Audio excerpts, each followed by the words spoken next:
Salut à toi. J'espère que tu vas bien. Je vais rentrer directement dans le vif du sujet. Est-ce que tu rencontres des galères avec tes clients actuellement?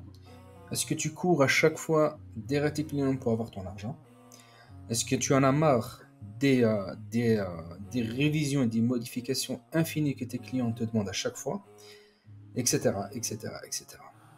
Si c'est le cas, je crois que tu es sur la bonne vidéo, car je vais te présenter donc la solution, on va dire le process que moi-même j'utilise avec mes clients. Et c'est également la solution, on va dire le process que les plus grandes, on va dire, agences utilisent. Donc, ben voilà, donc bienvenue parmi toi. Donc, mais avant ça, laisse-moi te présenter un peu, si je peux dire rapidement, ce que je fais, qui je suis. Donc voilà, moi je m'appelle Ali. J'ai une agence de design et de web design depuis plusieurs années. Et mon objectif à travers cette chaîne YouTube, c'est d'aider un maximum de personnes à devenir libres financièrement, donc en vendant des prestations de design et de web design, même si, tu n'as jamais été dans une école de design, de web design, de développement ou peu importe. Et je sais que ça peut paraître un peu fou, un peu impossible, mais je sais de quoi je parle.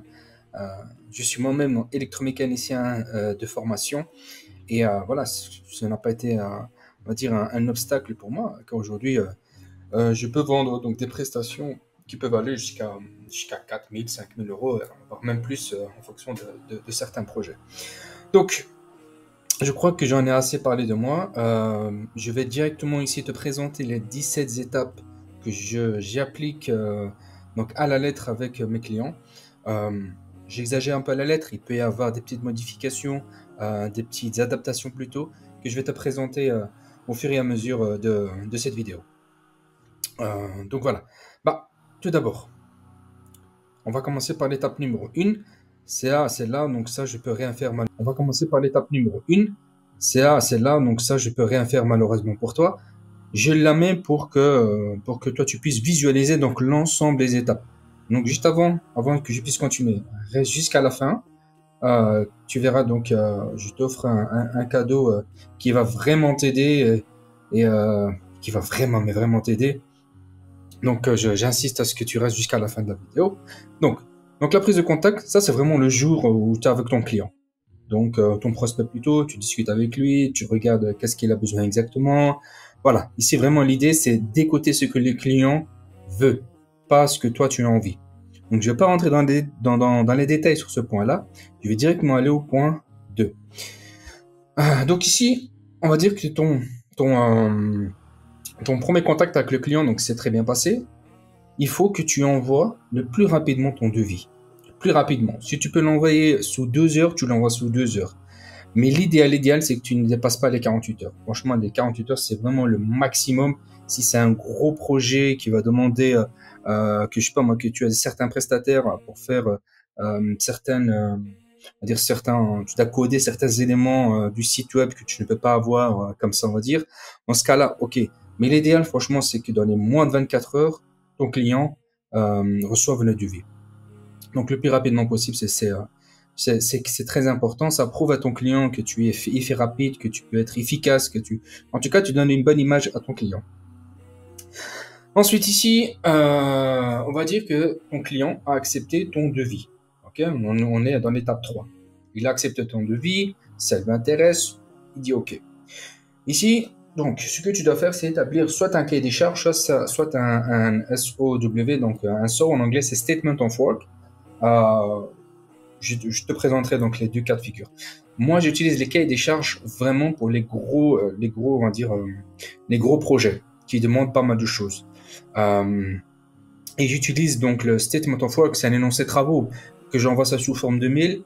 Et l'idée, en fait, si vous voulez, enfin, si tu veux plutôt, pardon, c'est vraiment détailler ce que ton client veut au prix à laquelle vous vous êtes fixé. Exemple, le site web va faire 5 pages. Vous mettez par exemple dans les cahiers des charges que le site web fera 5 pages. ou que l'énoncé travaux, donc un mail avec où tu récapes tout ce qu'il faut, tout ce qu'il y a dans le site web, bah, tu mets qu'il y aura 5 pages.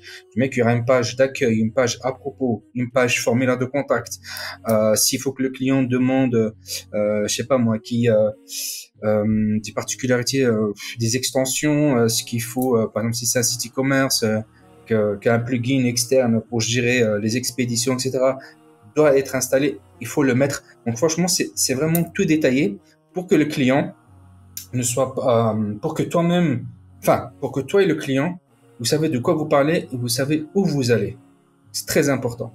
Si vous faites pas ça, ben c'est là le début des problèmes. Parce que tous les jours, je discute avec avec des personnes que je connais personnellement qui ont des projets similaires aux nôtres. Donc une petite gorgée de café, désolé. Et ils galèrent vraiment, ils ont 10, 15, 20 révisions. Pas plus tard qu'hier, une personne donc se plaignait en disant qu'initialement il avait prévu de faire 5 pages et se retrouve à créer 30 pages avec toujours le même prix. Donc il est là le problème en soi. Donc très important, il faut que ça soit défini dans le cahier des charges ou dans le mail récap où vous mettez tout ce qu'il y aura dans le site web au prix qui a été convenu. Et c'est le moment aussi de préciser que on va dire, toute modification ou tout élément supplémentaire que le client veut, pas de problème, vous le faites, mais seront facturés à votre taux horaire. Par exemple, vous demandez 50, 70, 80, peu importe, ou 100 euros de l'heure. Vous mettez votre taux horaire. Comme ça, au moins, c'est clair. Et je vous assure que là, le client va dire, OK, je vais pas faire n'importe quoi. Je sais que je ne veux pas sortir de ce qui a été convenu initialement. Si je sors trop de là, bah, et je vais devoir payer. Donc là, le client, généralement, fait attention à ça. Ensuite, l'étape 4, c'est la signature du contrat. OK? Vous êtes mis d'accord. Tu as envoyé le devis dans les 24 à 48 heures maximum. Tu as établi un cahier des charges donc avec lui. Tu as fait un statement of work, donc un énoncé de travaux donc assez rapide, mail, etc. Avec le prix qui a été convenu, les éléments qu'il y aura, etc. Vous êtes mis d'accord, c'est le moment de faire signer le contrat. Et justement, l'idée de mettre donc l'étape de la signature du contrat juste après, c'est qu'il y a une raison particulière à cela. C'est que dans le contrat, vous allez inclure certains éléments que vous avez précisés dans le cahier des charges ou le statement of work. Exemple, il y aura 5 pages, vous mettez qu'il y aura 5 pages. C'est un site e-commerce, vous allez ajouter 30 produits, il y aura 30 produits. Il y aura tel plugin qui va servir, je sais pas moi, pour telle fonctionnalité. Vous le mettez aussi. Ce qui fait que si le contrat il est béton, le cahier des charges il est béton, tout est clair, tout est net. Donc là, le client, normalement, si vous faites déjà ça, vous avez déjà évité 80% des problèmes ou des frustrations que tu peux rencontrer, pardon, dans le business donc du design, du web design. Donc ici, c'est vraiment, moi personnellement dans mon agent, je propose plusieurs prestations. Ici, c'est vraiment te présenter le site web parce qu'on va dire c'est la prestation la plus lourde. Voilà. Je veux vraiment être focus uniquement sur cette prestation ici avec toi. Donc, signature signée. Ensuite, pardon, je reviens en arrière. Signature du contrat, voilà. Voilà. Ici, maintenant, une fois que la signature de contrat a été faite, je demande un acompte de 50% pour démarrer le projet. Si j'ai pas un acompte, je ne démarre pas. Et je t'invite à ne jamais démarrer un projet si tu ne reçois pas un acompte. Ça, autrement dit, tu vas commencer à courir derrière tes clients et je ne conseille pas. Après, tu vas me dire 50%, c'est un peu trop, peut-être, mais tu peux très bien, on va dire, proposer 30%. Moi, personnellement, je préfère rester à 50%. Après, bien évidemment, je peux faire des exceptions. Il y a des clients qui c'est des amis, que je connais très bien, etc. Là, ouais, ok, je peux demander un acompte ou je peux demander l'argent à la fin, etc. Mais c'est vraiment c'est exceptionnel, quoi. Mais de manière générale, tous mes prospects clients rentrent par, on va dire, ce tunnel-là. Ça compte 50%. Donc, tu adaptes comme tu veux. Donc, ici, moi, comment je fais généralement? Donc, j'envoie soit un lien Stripe avec un certain montant. Je lui envoie, il fait mon paiement, je reçois le paiement, je reçois la notification. C'est bon, je vais commencer à programmer un rendez-vous avec lui pour aller plus loin. Sinon, tu peux donner directement ton compte bancaire et tu fais un virement dessus. C'est clair, c'est bon, c'est clean. Ensuite, une fois que ça c'est fait, j'ai reçu mon paiement. Youhou, c'est le moment d'aller dans les profondeurs. Donc, c'est vraiment, vous allez faire de la plongée sous-marine. Donc, c'est pour ça que j'ai mis, on va dire, cette petite image-là. Donc, deep dive, c'est d'aller dans la profondeur du business. On va dire que dans les étapes précédentes, oui, vous savez plus ou moins ce que le client il veut, nombre de pages, si c'est un dentiste, ou si c'est un mécanicien, ou si c'est un site e-commerce. Vous savez, on va dire de manière générale. Mais là, c'est le moment vraiment de plonger dans, dans son univers à lui et voir exactement qu'est-ce qu'il veut, qu'est-ce qu'il ne veut pas, le style qu'il veut, le style qu'il veut éviter. Euh, voilà, c'est le moment de lui montrer des exemples, c'est le moment que lui aussi vous montre des exemples, etc., etc. Et, euh, et donc voilà, ça c'est vraiment aller dans la profondeur, dans la couleur, dans le choix de la police, dans comment structurer les éléments sur son site web, etc. Comment le client il veut. Et très important aussi, n'oubliez pas que c'est vous l'expert, c'est à vous aussi je dis à chaque fois vous ou tu, mais tu as très bien compris, voilà. L'idée c'est que tu le présentes directement à des éléments qu'il lui peut approuver ou non. Ok? Et donc ici, ne t'inquiète pas, cette partie-là peut prendre un peu de temps. Ça peut prendre 2, 3, 4, 5 heures. Ça peut m'arriver où je fais ça même en 2 fois. Généralement, j'essaie de limiter ça, on va dire, à 3 heures, 4 heures maximum. Euh, et donc voilà, une fois que j'ai toutes les informations, j'ai tout récolté, j'ai pris note, j'ai fait des captures d'écran, j'ai fait absolument tout ce dont j'ai besoin pour passer à l'étape d'après. On va dire ici, voilà, on en est étape 7.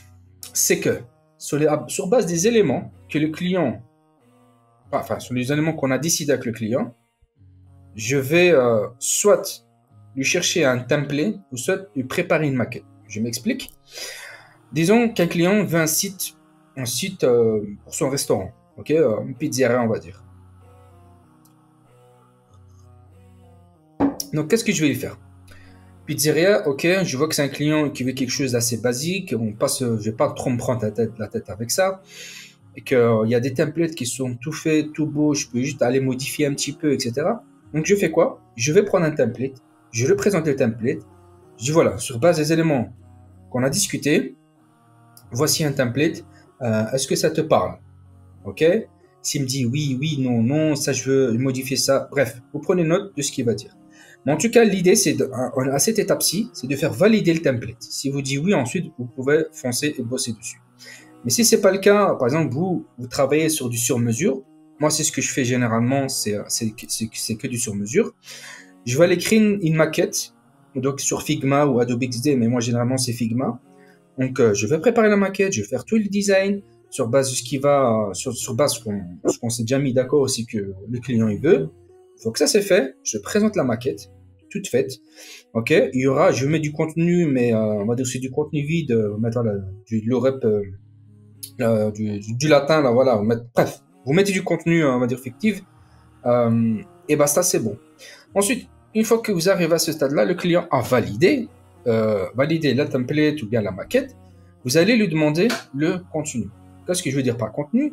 Ça va être tous les liens des réseaux sociaux, ça va être les photos, s'il y a des photos particulières, par exemple de son établissement, s'il a un photographe par exemple, ou s'il travaille avec une agence, je sais pas moi, pour faire le SEO, là tu vas demander le contenu, tu vas demander également, je sais pas moi, donc s'il y a une page à propos, de fournir le texte qu'il veut absolument avoir dans cette partie-là, ainsi de suite. C'est vraiment tout le contenu, texte, image, lien. Par exemple, si c'est un e-commerce, lui demander donc les clés API, etc. Donc, tous les éléments que toi, tu as besoin pour construire son site web. Donc ici, au niveau de l'étape 9, donc l'achat de l'hébergement. Une fois que vous avez reçu tout le contenu, vous allez aller acheter donc l'hébergement et le nom de domaine du client. S'il en a déjà, c'est le moment de faire donc d'installer donc le WordPress si vous travaillez avec WordPress, et bref, tous les éléments qui peuvent avoir derrière. Donc, let's go construction. Comme on a dit, vous avez l'hébergement, c'est le moment d'installer. Ici, je prends l'exemple de WordPress.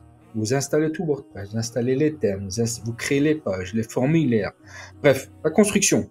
Et là, vous créez le site web de A à Z comme il était convenu avant avec le client. Donc, voilà, une fois que c'est fait, vous avez fini la construction, on va dire que moi, l'étape 11, c'est la présentation de ce que vous avez fait au client. Vous le présentez. Voilà, je vais pas aller plus loin sur ce slide-ci. Donc, révision round 1. C'est qu'au moment de la présentation, le client va vous faire des remarques. Oui, non, je veux modifier ça, je veux ajouter ci, je veux ajouter ça, etc. Pas de problème, vous prenez note. Point 1, point 2, point 3, point 4, il veut ça avant, le bouton, il veut telle couleur à tel endroit. Voilà, bref. N'oubliez pas que vous êtes l'expert, donc c'est à vous de lui dire les choix que vous avez faits, mais c'est des choses que lui-même, que le client, il veut modifier, pas de problème. Tu modifies et c'est tout. Non, mais l'idée, c'est que tu ne passes pas à la modification, tu ne fais rien, tant que, au niveau du round 1, tu n'as pas tous les éléments. Si tu n'as pas tous les éléments, tu ne fais rien du tout. Donc, à la fin de la réunion que tu as avec le client, tu vas lui envoyer un mail, ok? Un mail en lui disant toutes les modifications, tous les éléments de révision qu'il va y avoir. Il t'a demandé dans la page à propos de changer tel truc, ok, on va changer ça. Ensuite, il t'a dit dans la page d'accueil, le bouton là ne fonctionne pas, tu mets le bouton ne fonctionne pas par exemple. Bref, tu mets tous tes éléments dans un mail, du bonjour monsieur, voici les éléments de révision pour le round 1. 1.1, point 2, point 3, point 4, point 5, point 6, point 7, point 10, point 20, ce que vous voulez. Vous mettez tout, vous lui envoyez. Donc ça veut dire quoi? Ça veut dire que le client, il sait ce qu'il a demandé. Et toi, tu sais ce que tu dois faire. Ce qui fait qu'il y a un cadre qui est là. Il y a un cadre. Et tu verras plus tard, c'est qu'ici, dans le process que je te présente ici, c'est que le client a 2 rounds de révision, il n'en a pas 3. S'il en a 3, il va payer. Il en a 2. Donc, généralement, ce qu'il va faire, il va essayer de faire très attention de tout dire dès la première round de révision. Donc, tu as envoyé le mail, tu as tout dit ce qu'il y a à faire. Tu le fais. OK? Point 1, point 2, point 3, récap. Ensuite, paiement de 25%. Donc, regardez, avant ça, ton client t'a payé 50%. Là, c'est le moment de payer, que le client te paye les 25% qui restent. Avant même que tu modifies quoi que ce soit. Je répète, tu as envoyé un mail avec les éléments de révision, ok? Ensuite, tu fais quoi? Tu demandes à ton client de payer 25% pour que tu puisses procéder aux révisions. Ça peut paraître un peu fou, un peu exagéré, mais vous allez voir que c'est la meilleure manière. Pourquoi? Parce que vous tenez vraiment le client, en fait.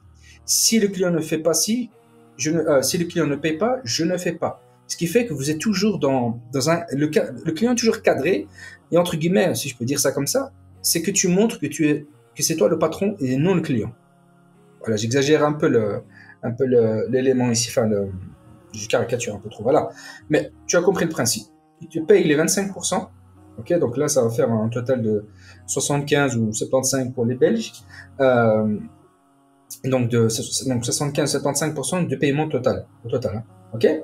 Ensuite, une fois qu'il a payé, tu fais les modifications, toutes les modifications qu'il a demandées. Là, maintenant, on est à l'étape 14. OK? Tu vas lui présenter ce que tu as fait au client. Tu vas lui présenter les modifications. Voilà, monsieur, madame. Voici les modifications que vous m'avez demandées. Est-ce qu'il y a encore quelque chose? On va dire oui, je vais modifier ça. OK? Généralement, la liste, elle sera beaucoup plus, on va dire, beaucoup plus petite. Voilà, quelques éléments à modifier. Mais vous le proposez quand même. Si c'est parfait, tant mieux. Mais s'il y a quelque chose encore à modifier, le faire. Et ici, c'est vraiment suivre la même étape que le round 1. C'est que vous allez envoyer un mail, bref, tu as compris, donc tu lui envoies un mail avec les éléments, ok, dans 5, 6, 7, 10, bref, ce qu'il y a, comme révision à faire. Tu l'envoies, lui, il a la preuve, toi, tu as la preuve, vous êtes mis d'accord sur ça, et tu préviens également au client qu'il s'agit qu'il s'agit du dernier round de révision. Donc, comme ça, c'est clair. Le client, là, je te promets qu'il va faire attention, qu'il va te demander, uniquement les éléments. Il va pas sortir du cadre, tout simplement. Ensuite, une fois que tu as fait les révisions, tu vas lui présenter le site web. Ok? Voilà le site web avec révision 1, round révision 1 et le round révision 2. Tout est fait, tout doit être nickel à ce niveau-ci. Ok? Voilà. Après, ici, normalement, il ne devrait rien avoir, mais je sais pas si c'est un ou deux petits trucs à modifier, vous le faites, voilà. Mais si c'est commencer à revenir en arrière pour modifier toute la page, etc., là, non. Là, vous le rappelez que ça sort du cadre que vous étiez, enfin, que tu t'es fixé avec lui.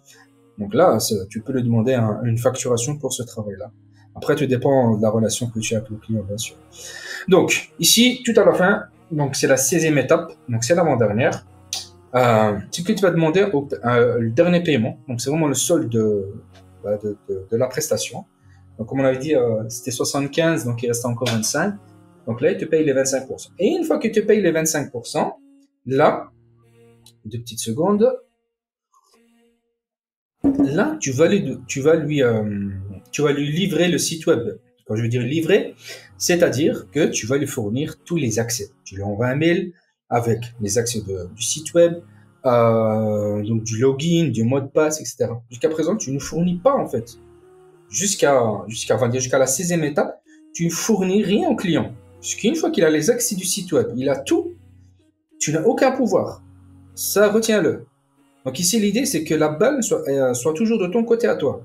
Une fois qu'elle est chez lui, c'est fini. Si c'est quelqu'un d'honnête, pas de problème, il va te payer. Mais si c'est pas le cas, bah, dommage pour toi. Je peux dire ça comme ça.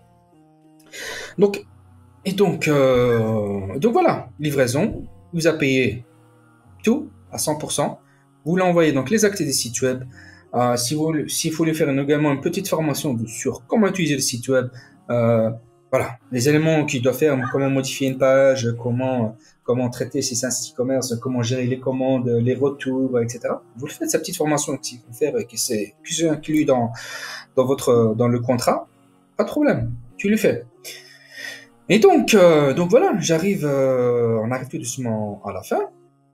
Donc voilà, j'espère que tu as pu récolter pas mal d'informations. Moi, je t'avoue que j'aurais bien aimé avoir toutes ces informations-là quand j'ai démarré mon activité. Malheureusement, c'est ce que n'a pas été le cas, mais j'ai appris de mes erreurs, j'ai appris de mes frustrations, j'ai galéré, j'ai souffert. J'aurais bien aimé moi-même avoir ce guide-là que pourrait justement respecter, enfin pas respecter, mais savoir exactement où est-ce que j'en suis dans le process, dans l'onboarding avec mes clients, dans le process voilà, de A à Z. Et le client, c'est exactement comment toi tu travailles, comment tu fonctionnes. C'est pas lui comment lui il veut, mais comment toi tu fonctionnes. Donc il s'adapte à toi. Et donc voilà, ce guide-là, si tu veux, donc tu l'as, je te l'offre.